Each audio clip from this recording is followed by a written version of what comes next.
こんにちは。DTMer のガコパイセンです。前回は、バンドメイドがもしもガンズ&ローゼスに影響を受けたらというテーマでイントロ部分を制作いたしましたけれども、今回は A メロ、B メロ部分です。なぜガンズ&ローゼスをテーマにしたかというと、海外のリアクション動画のコメント欄に、時々ミンチョのことをスラッシュみたいだと、そういうコメントがちらほらあって、僕はガッチガチのミサファンではありますけれども、一番好きなギタリストは今ミンチョで、長年スラッシュの大ファンでもありますから、この偉大なギタリスト2人をテーマに曲を作ってみたいなと考えたわけです。スラッシュはブルージーなアメリカンスタイルで、ミンチョはどちらかというとヨーロピアンスタイルという印象がありますけれども、2人の共通点としては、やはり素晴らしいフレーズとエモーショナルなプレイ。というわけでかなりハードルは高いんですけれども、頑張っていきたいと思います。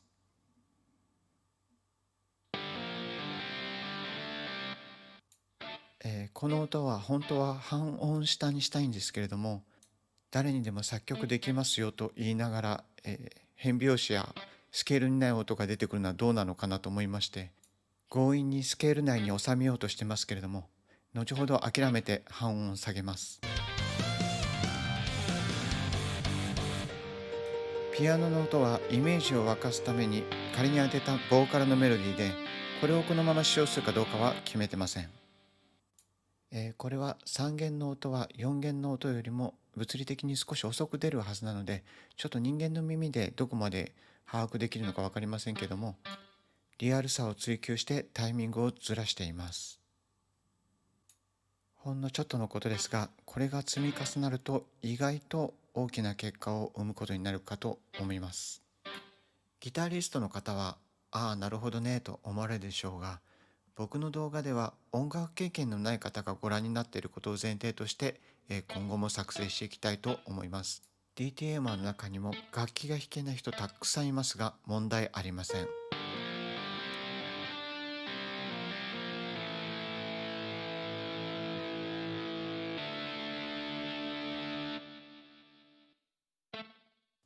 必要なのは3、4時間で得られる音楽理論の知識と経験だけです。例の音を諦めて半音下げました。僕のような音楽エディートではない人間が曲を作っていると、このような瞑想は、日常茶飯事ですが、音楽は生き物でなるようにしかならないので、手探りでやってればその生き物の尻尾をつかむことができます。次はビブラートですね。これが簡単なようで意外と難しいんです。この種のプラグインをソフト音源と言いますけれども、このソフト音源にもビブラートのアーティクレーションあるんですけれども、なおさら嘘くさくなるので使っていません。嘘くさいですね。大きいビブラートを使うとどうしてもちょっと嘘くさくなっちゃうんですよね。なので今許容できるレベルまでビブラートの大きさを小さくしていっています。本当はここはスライドというテクニックを使いたかったんですけども、リアルにならないので諦めました。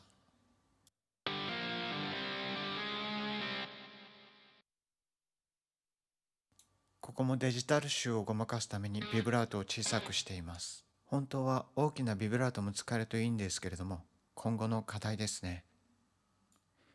本日のメインテーマはドラムです。前回の動画でも申し上げましたが、特にロックな音楽を打ち込みで作る場合にはドラムがとても重要です。ですがその前にベースを打ち込んでおきましょう。ミサファンとしては今回残念なんですけれども、どうしてもギターと同じようなフレーズに縛られてしまいます。音楽を制作する上でプラットフォームとなる DAW と呼ばれるソフト、僕はスタジオワンを使用していて、今その画面を見ていただいていますが、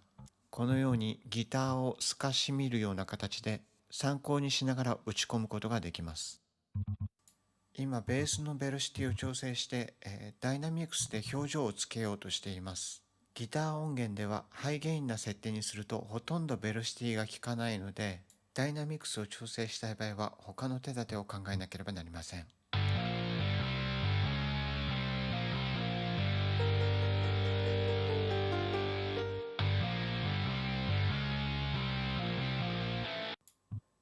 ガッチガッチのミサファンのおじさんがミサ愛を語ると気持ち悪い動画になるので、なるべく脱線しないようにベースについて話していきたいと思います。これはこの後のドラムとの兼ね合いも考えて、フレーズを細かいものに変更しています。バンドメイドのリズム隊は世界的に見ても強力ですから、彼女たちの曲を勝手に作ることで少しでも学ぶことができたらなと思っています。レベルが高すぎて飛び越えられないハードルですけれども、ドラムをリアルに打ち込むにはとても時間がかかるんですが、僕が使っているソフト音源はチート系と呼ばれているもので、全く音楽経験がない人でも今すぐにハイクオリティなドラムトラックを作ることができます。なんならソフトの力を借りて先にドラムトラックを作ってしまって、そこからイメージを膨らませて曲を作るという使い方もできると思います。今このソフト音源のカテゴリーの中からイメージに合うドラムフレーズを探しています。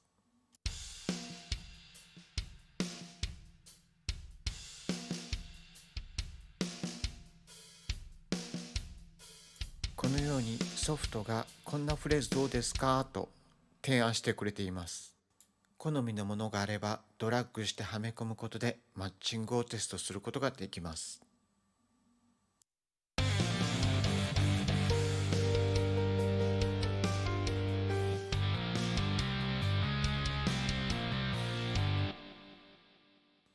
誰にも迷惑はかからないので、好きなだけトライアンドエラーを繰り返すこともできます。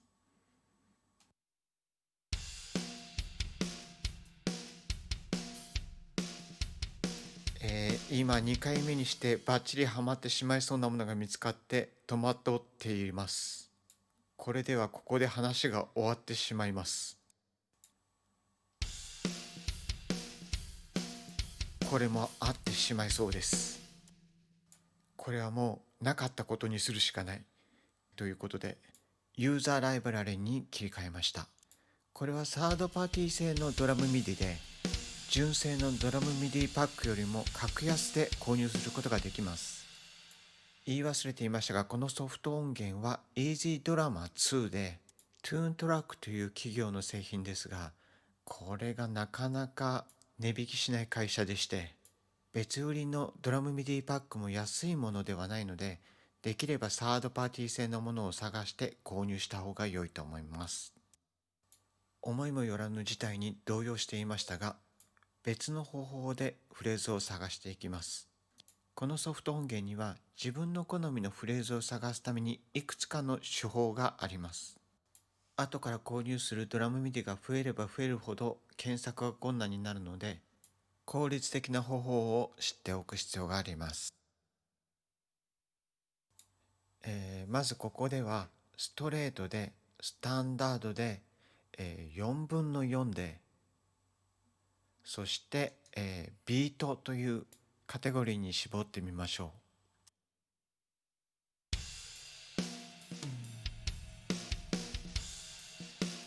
ここでもソフトはさまざまなアイデアを提案してくれます。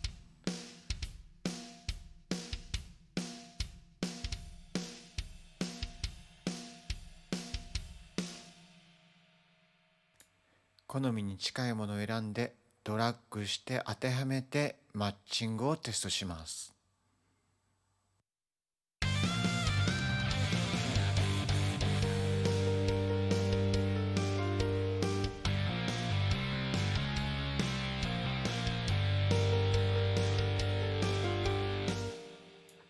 もしフレーズに足りないもの、余分なものがあれば編集することができます。今小説の頭にシンバルを加えました。とても便利な機能ですよね。そしてライドで刻んでいたリズムをハットに切り替えることもできます。値引きが渋くても仕方がないのかなという感じがしますよね。それでも過去最大で 40% の値引きがあったことがあるので、後期を狙ってください。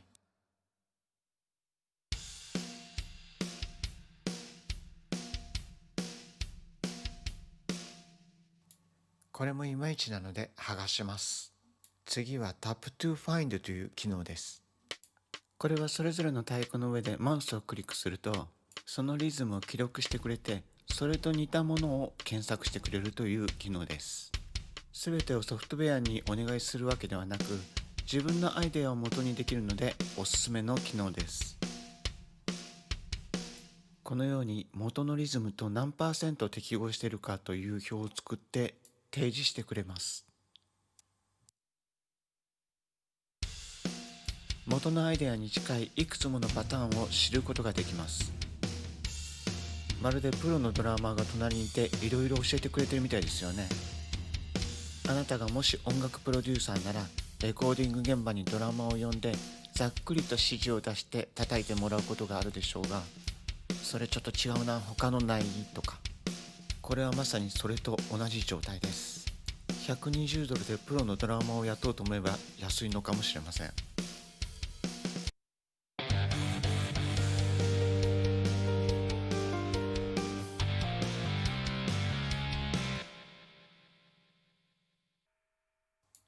イメージに近くてもこの部分ちょっと変えたいなということがあると思います。そういう時はやはりこのようにドラッグしてダウンに取り込み、ミディをいじることができます。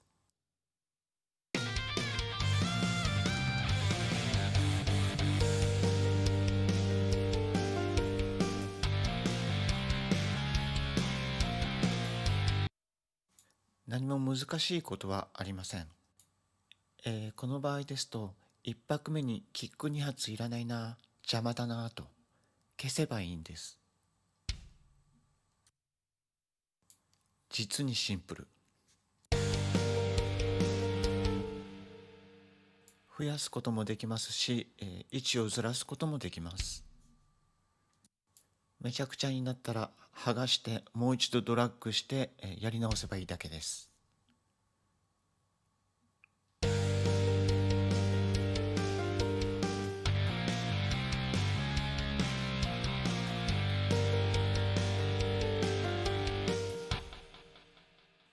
こうやって耳で確かめながらフレーズをいじって好みのものに変えていきます。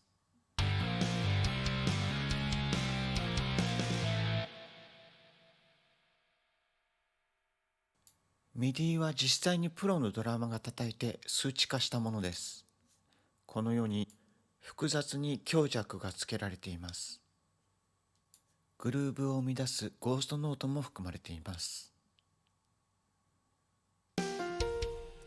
タンタタのタタの部分は通常楽譜に載っていませんが、ドラマーがグルーブを生み出すために叩くゴーストノートです。この2つですね。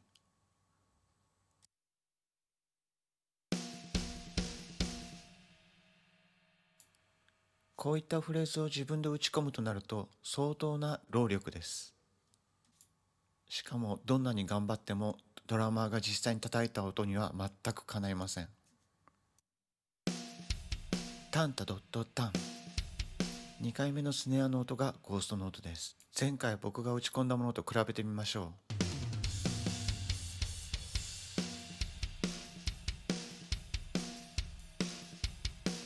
大人と子供ほどの差がありますよね。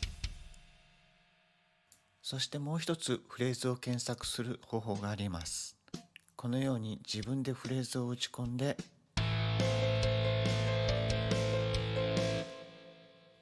これを MIDI ファイルとしてエクスポートしてソフトに読み込ませることで検索することができます。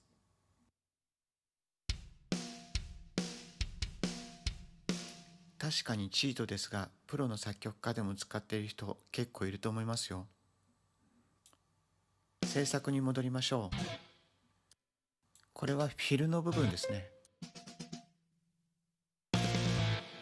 あーちゃんはこういうところで4回スネアを鳴らすイメージがあるので、そんな風にしてみました。隙間は、コピペで埋めます。パッチワークみたいですよね。次はまたドラムフィルの部分ですね。ちょっと仮にイメージを膨らませるために適当なものを入力しています。ここにベースのグリッサンドを入れたいんです。ブーンってやつですね。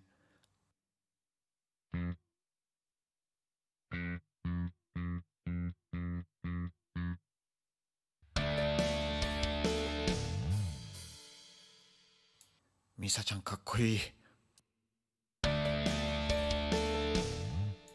そしてドラムフィルですね。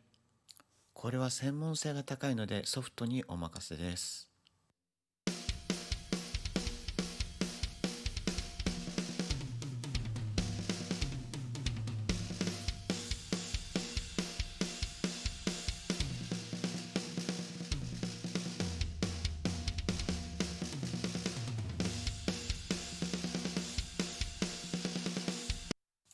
見つかりました。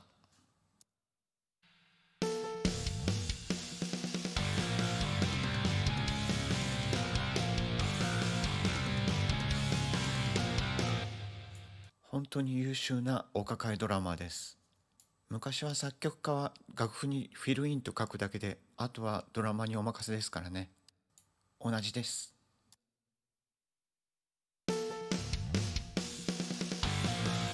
ちょっとだけ手直しをして自分好みに変えました。これで今回のドラムの打ち込みは終了。次は小鳩のギターパートです。僕は多分世界で3番目ぐらいに小鳩のギターを高く評価している人間だと思います。柔らかい手首が生み出す速いストロークと彼女特有の強いアタックから生み出されるそのサウンドはとてもソリッド。ダンダンという個性的な音を出します。ですが、ここではイージーがやっていたようなグルーヴを作るようなこういう感じですね。アンサンブルの中では目立たない音になりますけども、ゴーストノートと同じであるとないでは大違い。そしてニュアンスを出すために少し音を揺らします。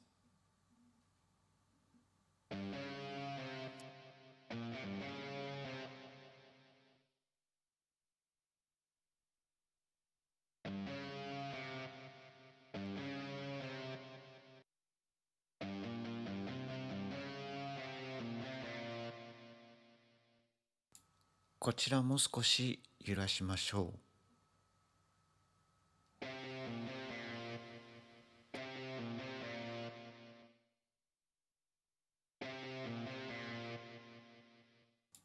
ギターはとてもピッチが不安定な楽器ですから、こんな風に音を揺らしてあげることでリアルなものに近づいていきます。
この Easy Drummer 2ですけれども、